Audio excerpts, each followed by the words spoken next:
Hi, Bwana Chief. Habari ya kwako. Thank you very much for joining us this afternoon. Salama sana, and thank you for having me this afternoon. Mm-hmm. Sarah, Hello, viewers. Yeah, hello, viewers, hello, listeners, and our subscribers. Thank you so much for tuning in. Thank you so much for following us. And this afternoon, we've got Bwana Chief from Kenya, and he's going to share a part of his life journey that he thinks is useful for someone to learn and to get some knowledge and experience.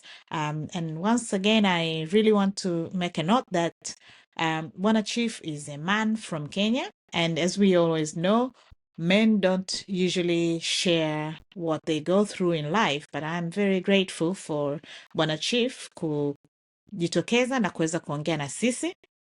It's a privilege to have you in our studio this afternoon, Bwana Chief, and I really value the the kindness within you, the eager to teach, that kind of whatever that makes you to feel comfortable to be here with us and share the story about your own life, which is personal, but you still feel that it will be useful for someone. Naona ni kitu muhimu, ni kitu bora sana, and I appreciate. Sio wanaume wengi wanaweza kufanya hivi. And this is not to say kwamba abuse is only for women.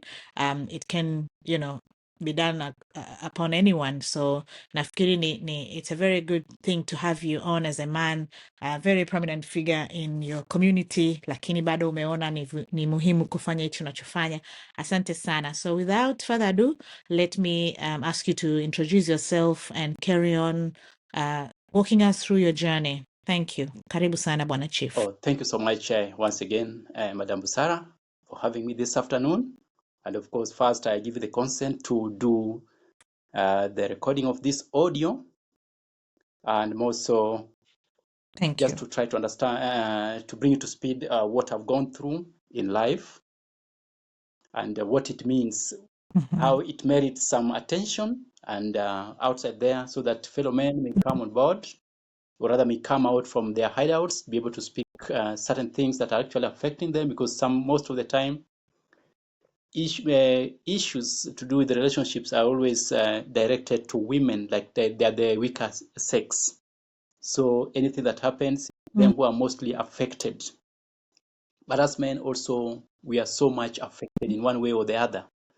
But rarely do we come out. Sure. So first, Mhm. as you've stated very well, I'm Bwana Chief from Kenya.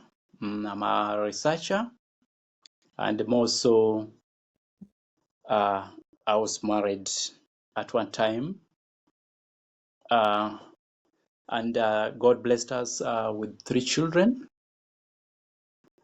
But what I went through in that relationship, I live to tell it today, so that somebody outside there, it's not the end of the matter if things go haywire. There's always a second chance for you to build to follow another trajectory that will make you also remain the way you are, or rather who God created you to be.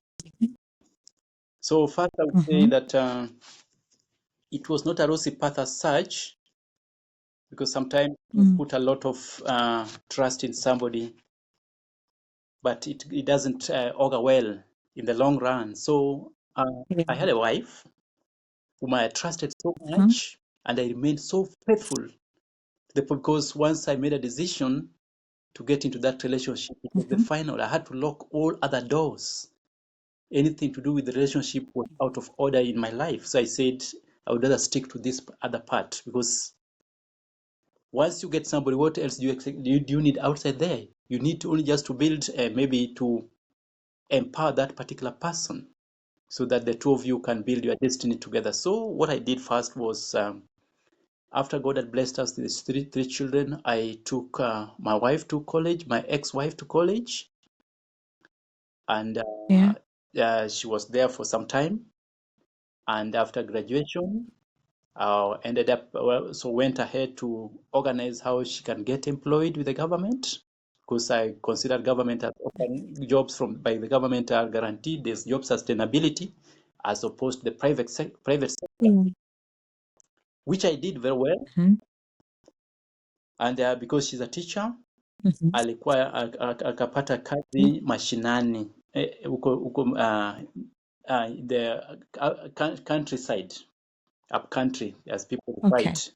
Sasa kupata kazi kule nikapeleka huko na watoto. Mimi nilikuwa nafanya kazi jijini Nairobi, na we only had one particular office because we do a lot of research and move to different parts of the country.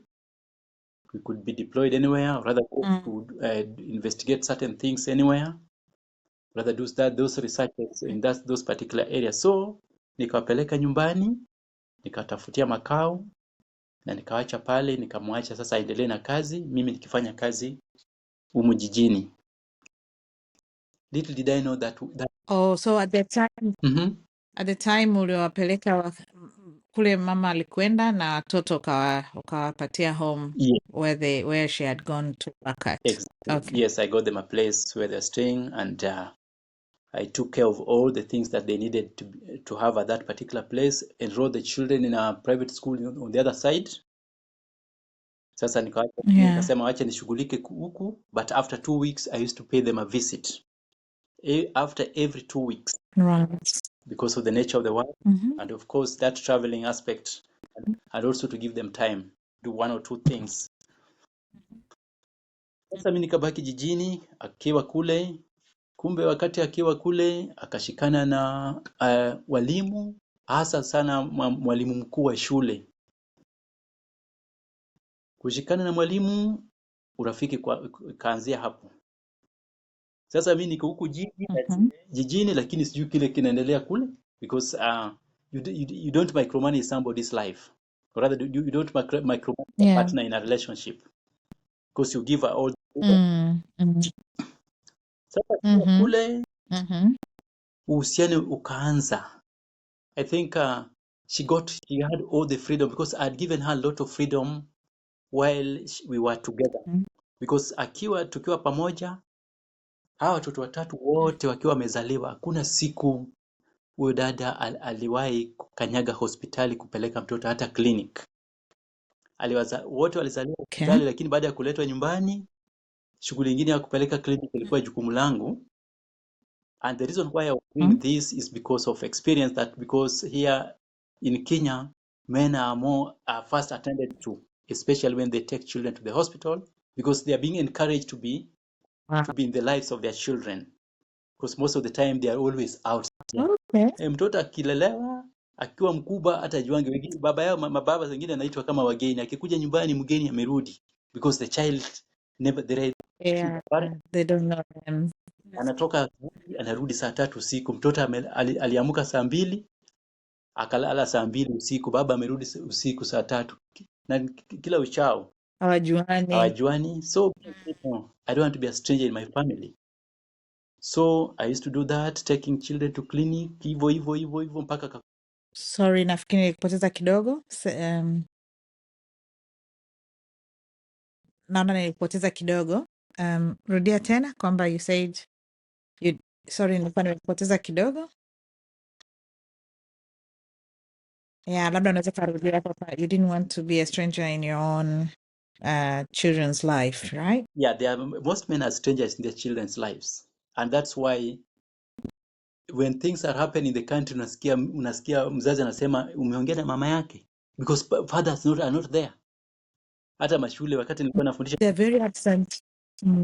wakati nilikuwa mwalimu, nasikia mtoto kitu ikifanyika, baba ukipigiwa simu, mama atakuja, because they are not there, they don't know anything about their children.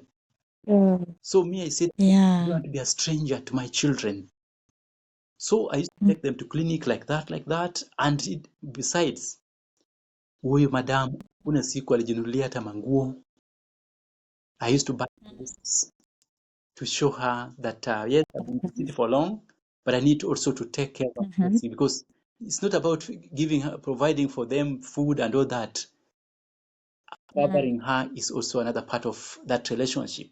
Her nakedness, that as she moves outside, they also deserve respect, and you earn respect from what is seen, what you have done, from the investments you have made, and people look at your wife and say, huyu anakuanga msafi, huyu anashughulikiwa hivi na vile, because they talk about us anyway.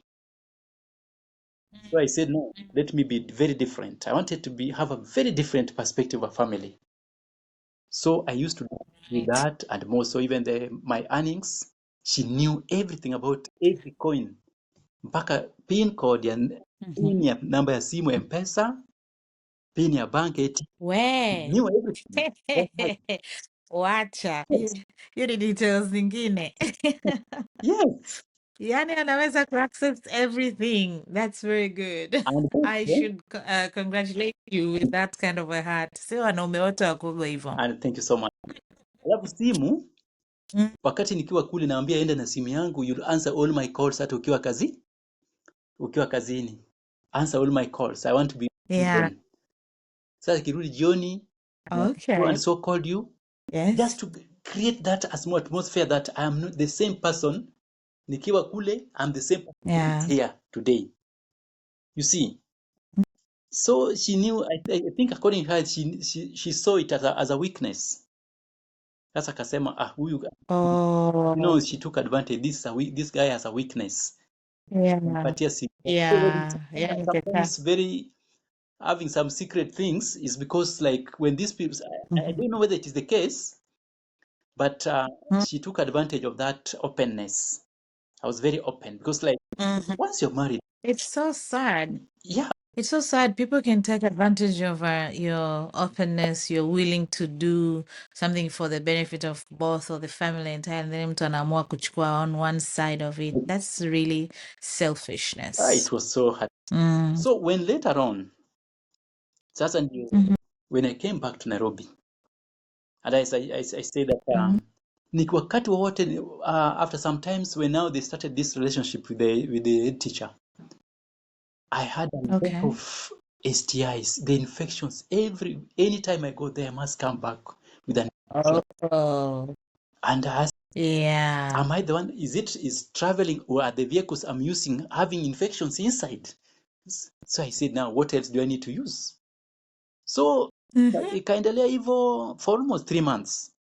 I was experiencing the challenge. So one time I said, no, this time if it happens, I'm going to extend my stay. So I did extend my stay because I went to the Mhm. same hospital in the area. Nikaambiwa, this is like this. This is a sexually transmitted infection. Mhm. Sasa nikasema hapana, I Mhm. can't treat myself alone. Let me go call her. Akakataa. I had to force her. Sasa tukienda Uh-oh. hospitali Mhm. Mm. nikapelekwa lab wote, results kukuja Mhm. akapatikana na multiple STI. Sasa Warrior? multiple. Okay. Sasa yangu ikaambiwa yours you got it from this person. This is multiple because she's having Okay. several of them with different ones. Okay. Oh, And yeah. maybe Gosh. I had the audacity to tell the doctor that this is ni shida ya period. Mm. Ndio daktari akamwambia, I've been a doctor for Mhm. 36 years. You cannot convince me, lady. You sleep with different Mm-mm. men. Yes. And it's so. Yeah, yeah. Is the killer Leo. No, thank you. Mm-hmm. So it happened that way, ndio akaambiwa stop this because you're going to destroy, you ruin your family if you get HIV and AIDS. If you get it, you ruin your whole family. This guy is faithful. You are the one you can see from the results, you are the one having multiple of these. Mm-hmm. Ikaisha hivyo. Then kumbe that is the time now she became guilt, now ilikuwa inamsumbua. Saa zile guilt inamsumbua, kumbe vitu zinaendelea kule, the parents were aware of what was happening. The parents of the kids when I'm Okay. away, they know that I take for What? 2 weeks before I go. Niki, nikienda hii wiki hiyo wiki ingine wanajua sitaenda, kumbe that week that I'm not going there wanaenda kwa wazazi. So the parents were aware. Oh, watoto wanapelekwa kwa wazazi hiyo wiki. Mzee huo the head teacher takes her to she takes the head teacher to her parents. Oh, yani, I see. So hii relationship imesha grow, imeshaenda kuwa accepted by the parents without you Yeah, knowing. akasema no, you have gotten a rich man, leave that guy alone. Aha. We don't recognize him anymore. Kwa hiyo wakapea up parents na mtoto wao, then wewe wakakusideline. Yes, mi nikawekwa kando, sasa wakasaid na msichana wao. So what happened? Yeah. Proceed. You wanted to ask a question? Yeah, I wanted to ask. So by this time, when the woman was taking this other man over to the Mhm. parents, where were the children? Watoto walikuwa wanakaa gapi? Watoto nilikuwa nakaa na shemeji wangu, watoto naachwa na shemeji au wanaenda shughuli zao. Ah, Yes. oh, I So see. my sister-in-law knew Okay. everything because she was also she was the mastermind. Vitu zikifanyika when I'm around, yeye ndo Ndo yuko yani, yeye ndo anajua hii shughuli inaendaje hapa. atajipata Sawa. wanaenda shughuli zao, kumbe huyu anaenda kuachwa mahali, yeye wanaendelea na safari, watarudi baadaye because they know yule jamaa yuko kwa nyumba. Sasa hao wanaendelea na shughuli zao. Yeah, Yeah, so she knew everything. lazima kuweka conducive environment. Yeah. So this thing continued for some time, Mm. and then there's a time they now left the house that they are going, ati shule zimefunga wanaenda likizo, kumbe haikuwa likizo. Likizo. The people Okay. ilikuwa ni sasa ni being made official, walikuwa naenda nyumbani, this man is coming there, they had organized things, Oh, dowry inaenda kulipa kwa the auntie. The aunt was also wacha. yes. So Oh. Hey.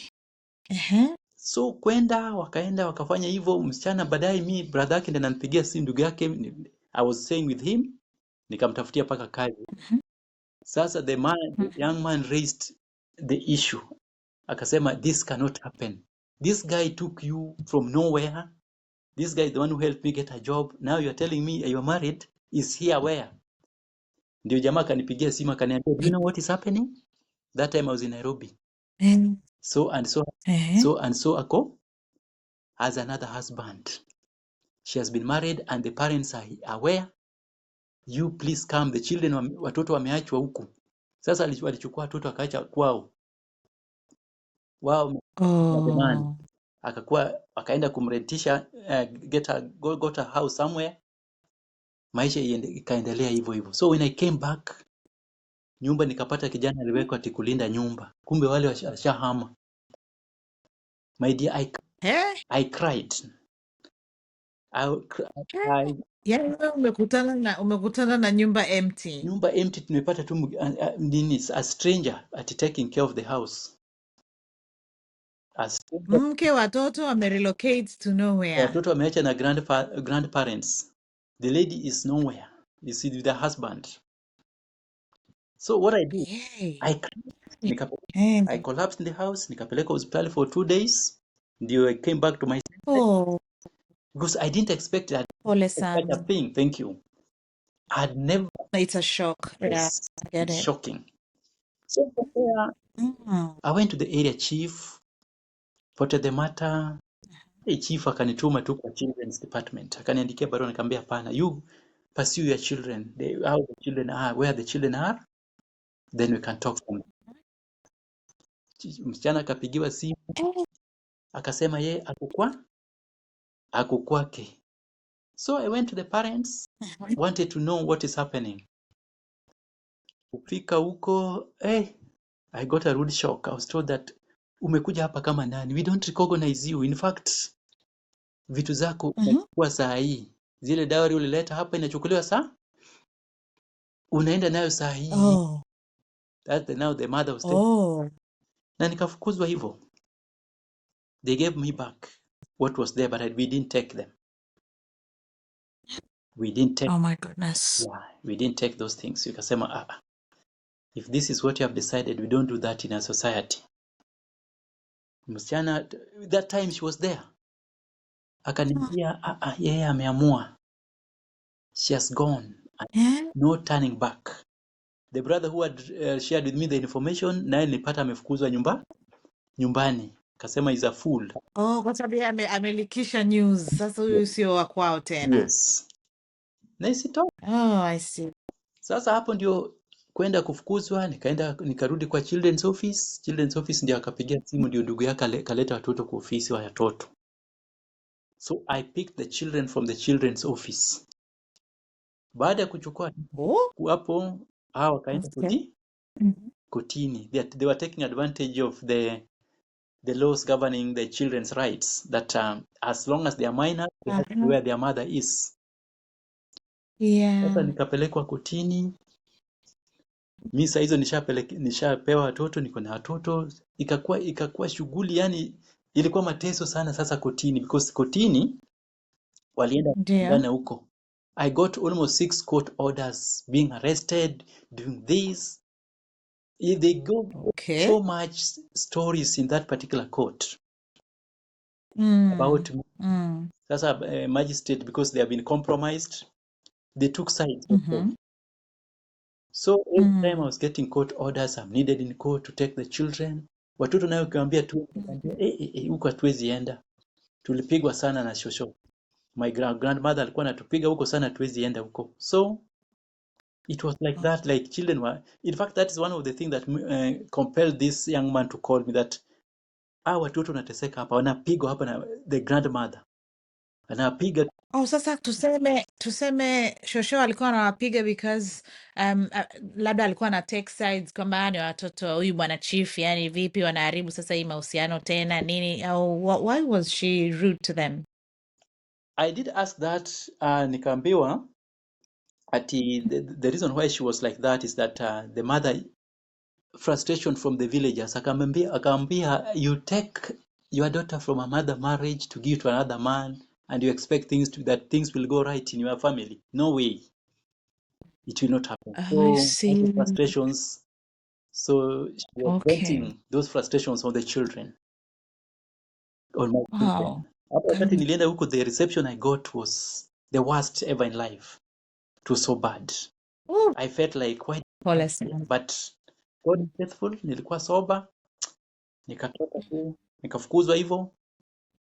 They brought the children. I started living the children, but now court cases, one after the other. Mhm. They went there with the husband, akasema wanataka watoto, that man, the father of the children, is so poor that he cannot take care of these children. Alafu akasema she was the one who was taking care of me. Yeah. Oh my Sasa goodness. sasa Okay. kuuliza hivyo, akauliza but were you married? Akasema yes, we were married, but she was the one who was taking care of me. Ndio akauliza but before you got married, were you working? Akasema bwana ndiye alikuwa anafanya kazi. Was he taking care of you? Ati yes, but we were struggling. Nikamwambia the thing is, if he was taking care of you and now you have the chance to take care of him, what's the problem? Akashindwa Mhm. kujibu, ndio wakahungana hapo. Sasa kesi ikakuwa in their favor, so ikaendelea hivyo. Okay. That is from the corona time 2019 huko, ikakuja Right. ikakuja Mm. ikakuja mpaka 2023 court case ikiendelea tu. In fact, in 2023, they came and abducted the children together with some hired goons. Wakaenda shule wakachukua Oh. watoto. Yeah, because I think because the court, you give even the documents regarding where the children are. So they Mm. had leakages from court, wakaambiwa watoto wako shule fulani. Wakaenda huko wakachukua watoto, wakaenda kukaa nao. Mm. But the children suffered a lot, mpaka ikabidi nilitafuta watoto. I went to the police station, nikaambia there's a court order that we Yeah. brought here to school, ndio akaenda nayo. So I had my hands tied, I could not do anything. Sasa by the time they were Mm. seeing these children, watoto waliteswa sana, alikuwa anapigwa sana. Then one of them ndiye akapiga akaenda kwa mwalimu kwa ile shule alikuwa amepelekwa, akanipigia simu, akaniambia baba, tunateseka. In fact, a teacher called me a stranger. I just saw a strange phone. Nikasema acha nipokee tu, because Mm. I never wanted to pick calls. Ndio Mhm. nikachukua simu, ndio mwalimu akaniambia talk to your daughter. Sasa kuongea, ndio akaniambia Oh. tuko hapa lakini tunapigwa sana baba, kuja utuchukue. Oh dear. So I had to organize how to get these children back. Nikaenda huko, Yeah. kwa children's office, tukaenda na children's officers, tukachukua watoto. Children Yeah. wameteseka, they gave a testimony, mpaka mama akaitwa shule, wakasema hapana, tunateseka, Oh. tunapigwa na huyo bwana wake sana, anapiga na he is forcing us to call him dad. Oh, okay. Yeah, the man wanted this because you know where she went, she was married. She's married as a third wife. A third wife. Yeah, she's a third wife. Yani kuna one, kuna two, wewe ndo unakuwa tatu. Yeah.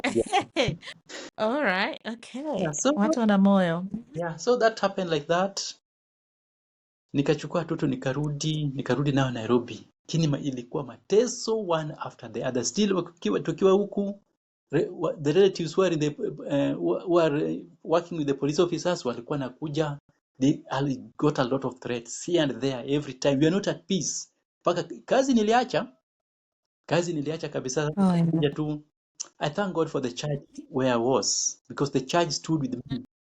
Kanisa Right. they were counseling because the children were going through a lot of counseling after that trauma, like being beaten.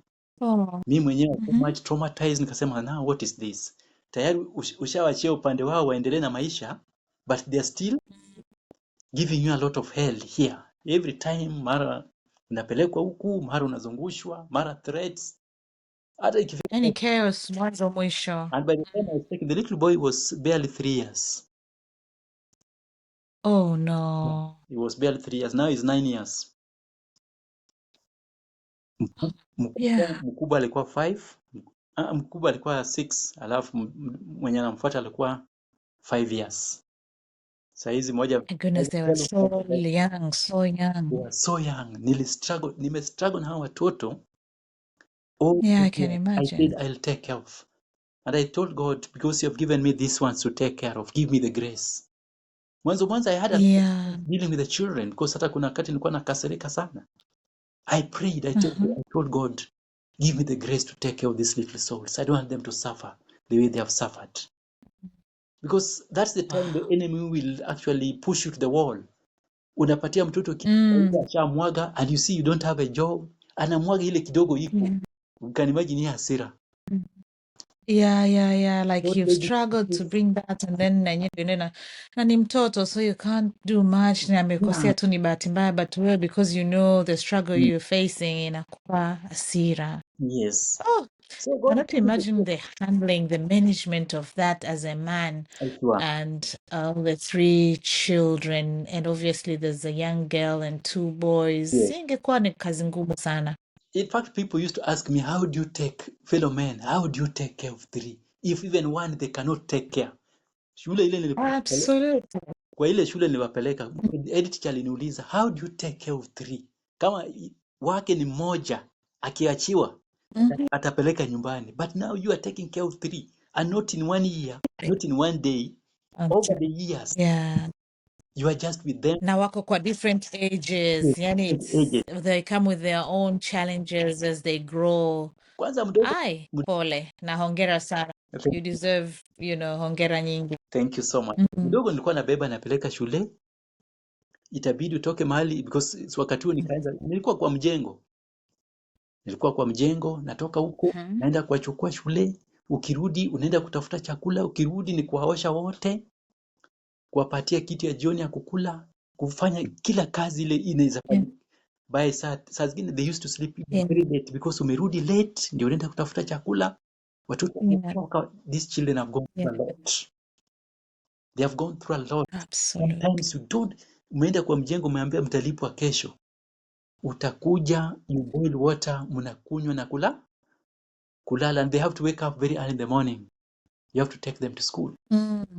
So that continues. Oh yeah, ni kazi. I understand what you're talking about. I'm a mother myself. Najua kikombe hicho sio kirahisi, naelewa. Yes. Na uwe na watoto watatu. Watoto wangu mi wana age gap kubwa hapa between themselves, wana tofauti, Yeah. lakini bado kulikuwa kuna kipindi naona hey, it's a handful. Sasa watoto watatu alafu wenye wadogo wamepishana umri mdogo mdogo. Ai, Yes. you're such a very good father. Hongera sana. And hiyo usiruhusu mtu aitoe kwako. That is to say, It's possible. you're a very good dad, I'd imagine. Yeah. Those kids will thank you and they will love you. They will treat you in your old age very well. And they You've even done a lot to them.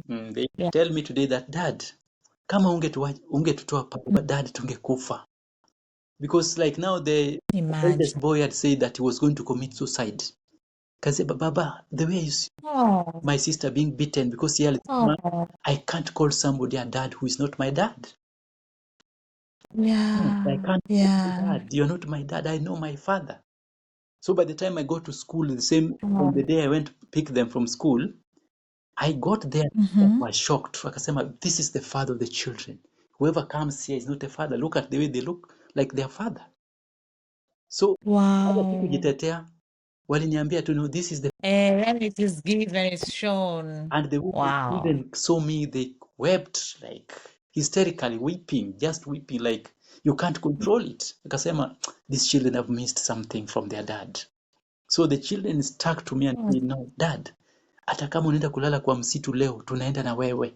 Hatuende pale. Baba, Wow. I took them, Oh. brought them to the city, and I've been taking care of Mm-hmm. them. And it's so sad that what happens that in the process, it reached a time that now they have grown up.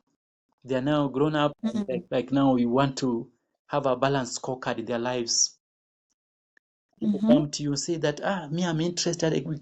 Why can't we form a family? Can't we have a family? And now you take somebody through the process, is like anakubali, lakini mwishowe mtu anakuambia peleka mtoto kwa mama yao. We can't get married if you're with the children. But I used to tell them, hawa ndio testimony niko nao. Takuwa naambia Mungu, Mm-hmm. ulinitoa na hawa. If you're not for them, Attend now everywhere. I've really faced a lot of rejection and comes relation because of the children. And some people look Mm-hmm. at you and say that, it is wewe fanye, because that time nimekuwa nikifanya kazi any kind of job. Hata wadada walikuwa wananiitia kufua manguo zao, naenda kufua their clothes. Naambia dresses leta, nitafua. Oh. Ukitaka vyombo kuosha nitakuja. Wewe kata a full tank. Nitaosha zote. I did all kinds of work because at the end of it I don't want to be a beggar. I want in the evening I have something on the table. Ndaambia Mungu, thank you so much for providing for us. And God has been so faithful. God has been so That's great. faithful that even when I lost my job, things Yeah. hard, but He gave me the strength. Kaambia Mungu, you have given me this and you have given me the strength. Sitachagua. Hata ukinipa Mm-hmm. kazi ya work nitakuja. Not that I'm not qualified. I have a degree, yes. And I'm very much experienced so Yeah. many things. But nitakuja kufanya kazi because those ones now don't count. What counts is my heart. Where is my heart? You see, Yeah. there to serve this the Yes. needs of this little, meet the needs of these little ones, or just to be for prestige, like yes, nimesoma nini. So I've done all kinds of work. Nilikuwa I naenda can pale, imagine. hata vyoo hizi toilets, naambia mtu I'm going to be the cleaner. Mpaka wanaume wananipata huko, anasema hey brother, wewe ndio unasafisha choo. Hey, women at that time, some could not greet me with their hands. I was working the church Yeah. toilet. Hawezi kumsalamia na mkono. Mwanaume siwezi kusalamia, unaoshanga choo. Wengine walinipata kama nachonga viazi jikoni because Eh, yes, every hiyo Saturday ni shida. naamka asubuhi by 6 niko church kitchen, gunia 2 ya viazi nachonga. Okay. Sasa kwa nini wasikusalimie kwa mkono? Because of the work that you do? Wengine nakwambia ati you are a good man, hard working, but mahali kazi ile unafanya hapana. Tafuta kitu ingine ya maana for men. Jobs for men. Eh, Nasema if you are mm, kuchukua hivi, what else do you expect? Me, this is where God has placed me. I have to work to meet the needs of this one. But one thing I thank God for is that I had a good church that stood with me, went through counseling because I yeah. vowed never in life, Mhm, never. Hata kuongea I never said no.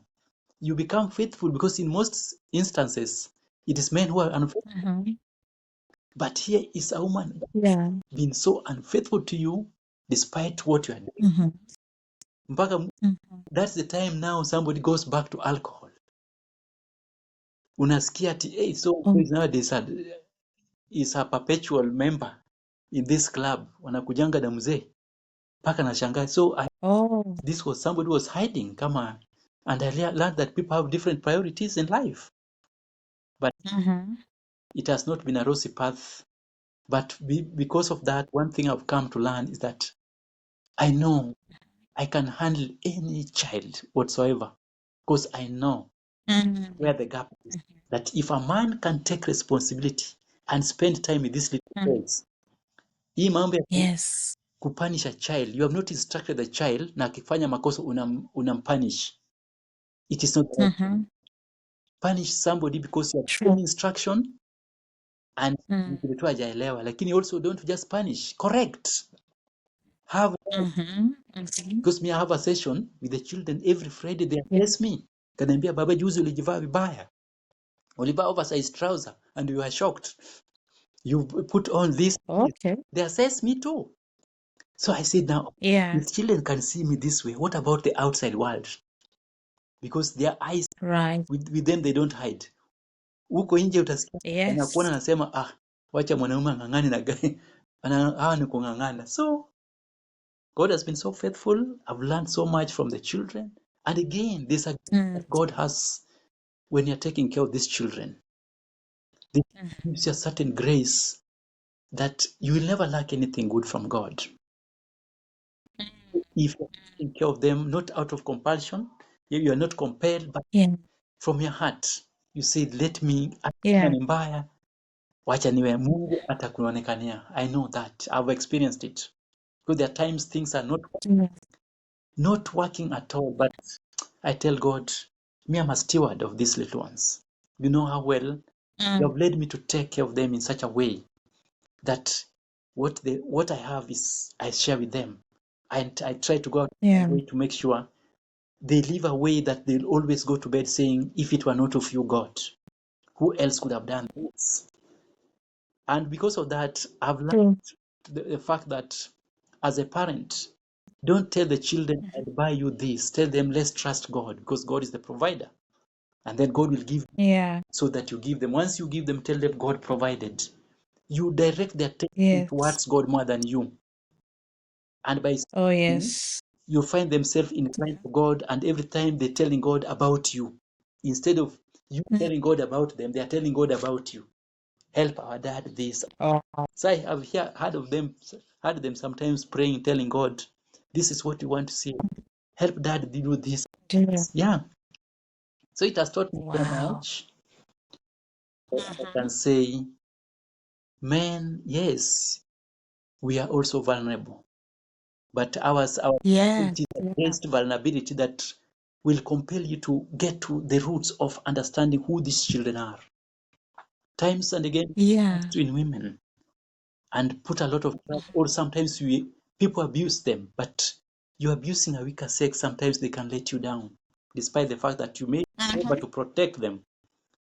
Get to understand the heart of the person, and the only way to understand the heart of the person is Yeah. their faith. Faith is not just about a mere confession that I'm born again. No. And even the Bible says so in Matthew 7, you shall know them by their fruits. Get to know the Sure. person and what is that thing that this person is confessing. Because I used to serve in the church, and every Sunday after service utamtumia madam the sermons, how it was. Nikifika kule Yeah. inaingia ikiwa deleted. I need to Oh, get okay. nataka namuuliza na ile sermon nilikutumia deleted. And because of that, even neighbors hated me because of my children. Because I had no time for neighbors. Like, we can't go out making stories. You'd always find me, ikifika jioni, I take children for a walk. Because mama utampata, akiingia kwa neighbor. And I see I do not micromanage. Do you tell somebody, Yeah. nataka tukae na, yani kukaa na mtu, utakaa na mtu, mkiongea. But again, one thing that also I came to learn that men should learn about. Huyu madada wa time I was there, akitoka kazini ataweza asubuhi vizuri, aende kazini ashughulika, akirudi jioni akishafanya hizo vituko, because she knows that I'm a clean person, atakuja nyumbani anasema analala. Every time I'm there, atakuja na hiyo jasho yake yote, maji iko, tukimuuliza na hii maji namna gani, mtu ataingia lali hivyo anasema nimechoka. But that was the way Nimechoka. he knew huyu haizi kuguza kama uko mchafu, kama hujaoga. So she used to take that advantage. You see? Oh, hey, okay. Yes, Hey, hey, hey. So that was a tricky way of going about her things. exactly. So akijua huyu yuko anakuja kama ashafanya hizo vituko na akifika nyumbani hakuna kuoga because usipooga no getting closer to me, no. And that is why Oh, we had the conflicts, like umwambia, hey, you want to sleep this way, kaambia mwili ni yangu, and you force a mature person, I want to see you bathe. You don't force, because again mm, I have to protect the souls of these little ones. What my yeah. relationship is noise, conflicts. I I hate it. mm, Hate it. Like if they, ndoa zina vitu vingi. I love homework. Kama uniambia hivi, so she used to take advantage, akaniambia nimechoka, sitaki kuoga. Naambia ukioga ndio utapata nguvu zaidi. Kaambia hapana. Oh, so kumbe she used to take advantage. I gave her leeway. Do this, ukirudi if you know this guy is like this. So that people are turned Okay. off. And men should not shy away. Face it, because these things the way Mm-hmm. mtu akikuacha, Sure. when I've heard of these issues of femicide, ati wamekosana Mm, kidogo hivi, unakatakata, you are wasting time. That is even against the laws of God, you see. mm, Don't kill. mm-hmm. Wachana na yeye. Yeah, It's a decision. yeah, Yeah, if she's in another, yeah. wachana nayo. But the only thing that what can preserve you is when your faith Yes. also. Are you also seeking God? So because imagine in all these scenarios, Mm-hmm. I never got HIV/AIDS, yet she was moving different. Whether she got I'm telling you, yeah, this is one thing we should give God the glory kwa kweli. These scenarios, I also say the same, kwamba kuna matukio mtu unakuta nayo unapata, unasema Mungu wangu, hapa nilitokaje sasa?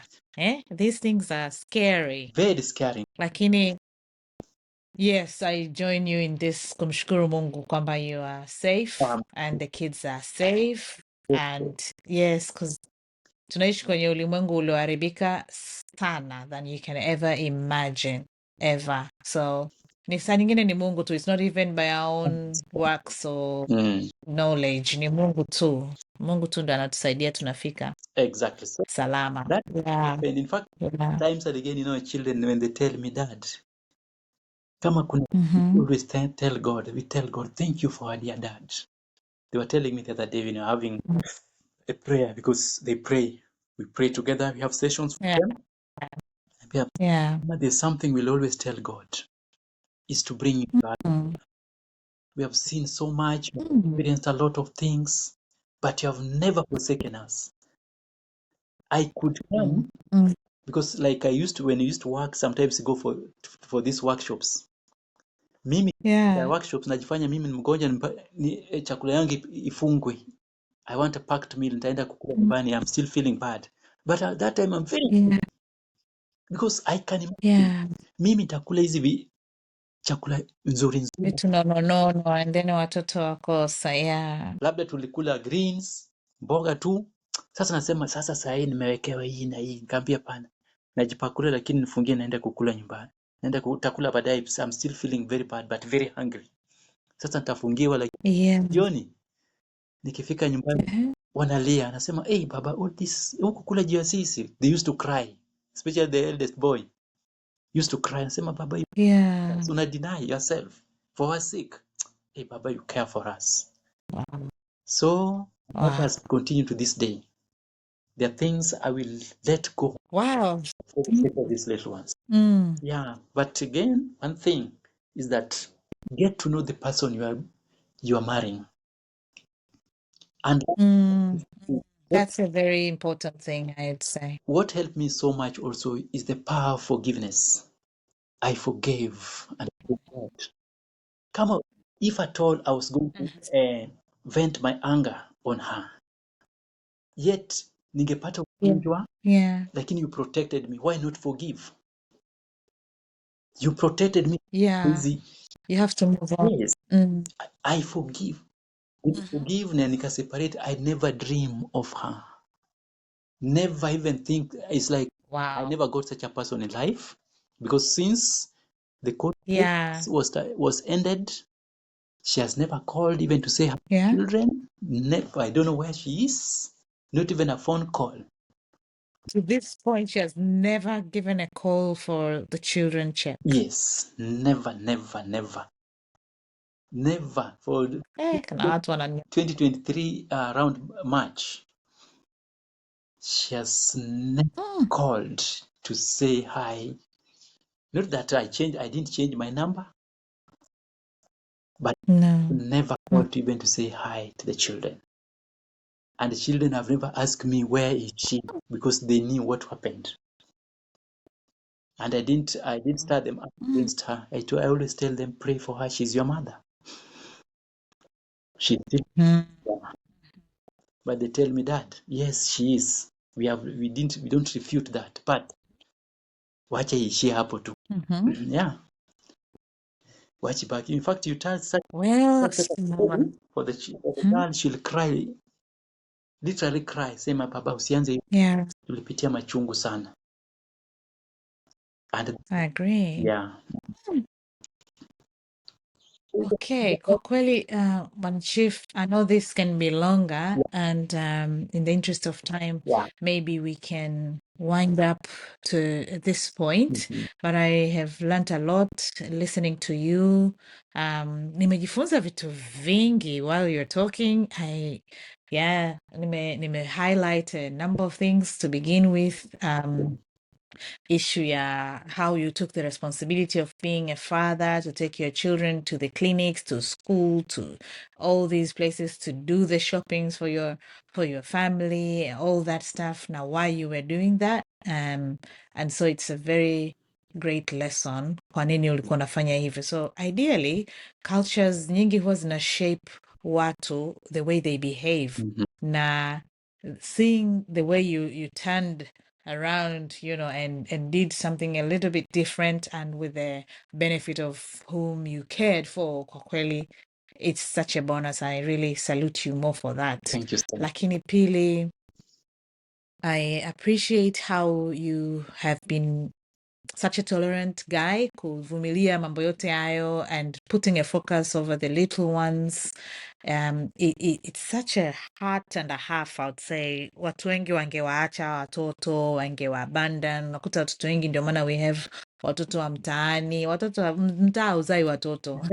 But we find out watoto wanaachwa just because of such scenarios. Exactly. Mama amekimbia, baba amefika mahali naye akaenda, three little ones as a man to deal with them on a day-to-day basis, na even reach a point unashindwa kufanya kazi because then unakosa hands-on kwa watoto wako, you prioritize them.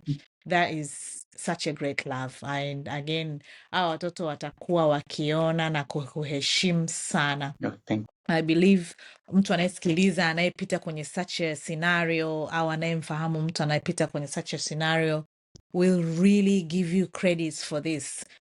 Si kitu watu wengi wanaweza, especially tukiweka kwenye context za Africa. you. Yeah, Uko kwenye Western world, maybe things are a little bit better. Kuna, of course, not to say there are no homeless people, they are there, lakini at least children, you may not see children around the streets kwa sababu kuna hizi issues za safeguarding children ambazo ziko well in place, lakini kwa nyumbani, maeneo ya nyumbani, hiki kitu ni kwamba watoto wanaitwa watoto wa mtaani. They will now be, roaming around. We umeona, you will never allow your kids to get into that. It takes a heart and a half to do this, and again, hongera sana. no, Na namshukuru Mungu kwa ajili yako. I believe watoto watakuwa katika hekima na kimo, wakimpendeza Mungu pamoja na wanadamu, na watakupendeza na wewe kama baba yao, thank you. and they will grow to become these wonderful individuals in life. I believe they will have very great characters kwa sababu wameona what it feels to have a father figure as everything to them. Sure. Lakini pia the way you have narrated it, kwamba sometimes watu ambao wanakuwa na wewe wanaweza kakugeuka. So even imagine the family yako in law, the way will turn around against you na kwanza kuaccept the other guy just because amekuja na hela or something, vitu kama hivyo. Mhm. Imewapa imewapa ukubali I guess, lakini saa haya ni mambo mengine ambayo naona kuna factors nyingi zinaweza zikachangia humo, labda umaskini, mambo ya kuimagine kwamba okay, huyu amekuja na picha hii sasa hivi. Little did they know kwamba wewe ndio uliyempeleka shule. They knew it but they didn't regard all that. Waliona what they were brought over to. So maybe I don't want to dwell so much kuwalaumu kufanya nini, lakini na imagine kwamba kwa wewe as a person to be able to look at that na kuweka that aside, yet uka focus to your little ones. Again, that's strength. That is so much of strength. Again, kuwa mwanaume kuweza kufocus kufanya vitu vyako vingine kwa ajili ya watoto wako, kama unaenda kazini unaona usile so you could take it home for your children. That's so much love. That's so much love. Well, I mean, I can go on with a list of what I'm drawing of this conversation, and I'm really, really grateful. So I know there's a lot more to come. I'm sure someone listening from this recording will be, drawing a lot. Na wengine relate with their current circumstances or previous circumstances. And pengine mtu atataka labda kuwasiliana na sisi in one way or the other. So I don't know, do you think it'll be okay for me to list down your numbers, or shall I just leave my number on and then they can contact you via us? What do you think? And you choose to do what you're comfortable with. Well, I think they can contact me through the office, and especially there's one thing you forgot to mention, that men should learn to forgive. Forgiveness, forgive is a medicine. It helps you go and outgrow certain things, certain circumstances, past obstacles. Yeah, You end up having a very yeah, positive focus in life, and know that not even true. you are not the only person who is going to forgive. God has forgiven you so many in so many scenarios, and therefore maybe you are being tested so that you may be able to serve God at higher dimensions or serve the community at higher levels. Indeed. Yes. Yes. So you Yes, can contact me through absolutely. your feeds. I very much appreciate that Yes. way. Yeah. Did you mean they will contact you through yourself or No, through us? through you, through you. Through me? Okay. So again, I will list my mobile number there and they can always reach out to us. And once again, I know that you are you're out and about in different ministries, so probably you could also you may know a lot of other people who may be going through difficulties in life of similar circumstances or different, but obviously the floor is there for them to reach us out to us. And we will be happy to listen to them. The whole point of listening to these narratives of people's lives is not just to listen, but also to learn. So knowing that there are support out there is one, but knowing that you can contact someone who will link you to a certain support that you may need is another. So I feel like maybe someone may want to be linked to a certain support, either in Kenya or elsewhere where they may come across this recording. I'll be happy to reach out to individuals who may be able to support them from where they are if I cannot by myself. Yeah. So, yes, thank you so much, Bwana Chief, and I really appreciate your time. I know we have time difference, but I really appreciate that you have set down a time for us to talk this afternoon. And yes, I want you to maybe give you a minute or so if you have anything that you want to say that you didn't say, and just so you can do it now. Yes. What I can say is that society is so dynamic and things are changing, so we should not stick to so many cultural barriers or other things that will bring us down, but we should always focus ahead to see that Yep. there's no one who is perfect, but we are perfected through experiences and through learning. So as we learn how to do this, we are able to overcome so many obstacles and be able to be of great help to others as they listen to us talk. So that what we go through is not meant for us. It's meant for somebody who may be going through same challenges. So let's learn from what we have Indeed. gone through and be able to overcome our scenarios by always trying to understand what did they do that is different from what you are doing at the moment. Otherwise, thank you so much for giving Wow. me such an opportunity. Yes. And Mm-hmm. I thank the station also for taking up such an initiative to be able to reach out to the downtrodden so that they can able to come up, Yeah. be able to share their predicaments with the rest of the public. Yeah. And now I think the Mm-hmm. world is so small and people need to learn from each other and be able to reach out to be of great help to each other in one way or the other.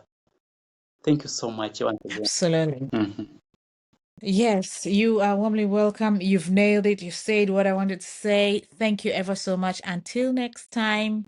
Ciao. Bye. Bye. Bye. Bye. Bye. Bye.